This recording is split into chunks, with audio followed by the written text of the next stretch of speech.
classe balle qui initialise une balle qui aura pour coordonnées x et y, qu'on donne dans les paramètres lorsqu'on crée la balle. Ensuite, sa taille sera forcément 5, sa couleur bleue, et on lui associe une surface sur laquelle on dessine un cercle de taille 5. Ensuite, on a trois méthodes, coordonnées, couleur et rayon, qui changent soit les coordonnées de la balle, soit la couleur de la balle, soit le rayon de la balle. Et le but, c'était maintenant de générer un ensemble de balles qui auraient des couleurs, des rayons et des coordonnées différentes. Donc, pour cela, on définit une liste balles dans laquelle on va mettre toutes nos balles. On va faire ça 10 fois. On va choisir un nombre entre 1 et 295 pour la coordonnée x, entre 1 et 295 pour la coordonnée y, et on va créer notre premier ballon qui sera donc un objet de la classe balle. Et on va créer comme étant balle coordonnée x, coordonnée y. Ensuite, on va choisir une taille pour ce ballon. Ça va être aussi un nombre au hasard entre 3 et 15. Et enfin, on va choisir une couleur. Une couleur, ça va être en choix, donc c'est la méthode choice du module random, qui va nous choisir une couleur parmi ces différentes ici. Donc ça, c'est en choix qu'on a pris ici. On aurait pu en mettre plus, on aurait pu faire en RVB. Voilà, c'est le choix qu'on a fait ici.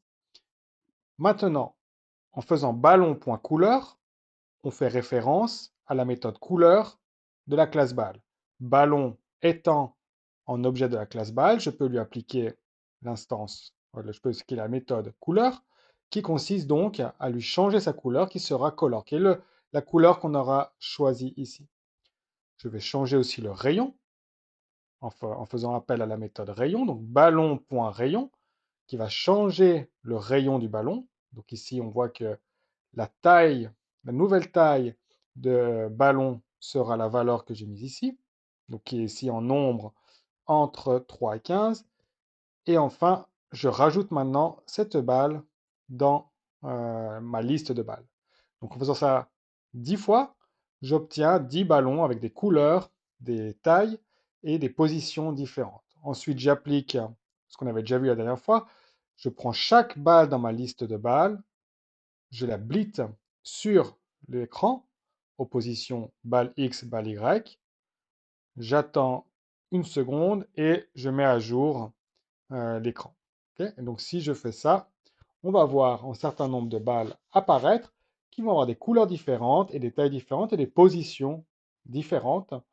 Voilà en fait tout l'intérêt des classes, de pouvoir avoir des méthodes qui nous permettent de changer les attributs des objets assez facilement et de pouvoir générer facilement et rapidement beaucoup d'objets qui ont les mêmes caractéristiques.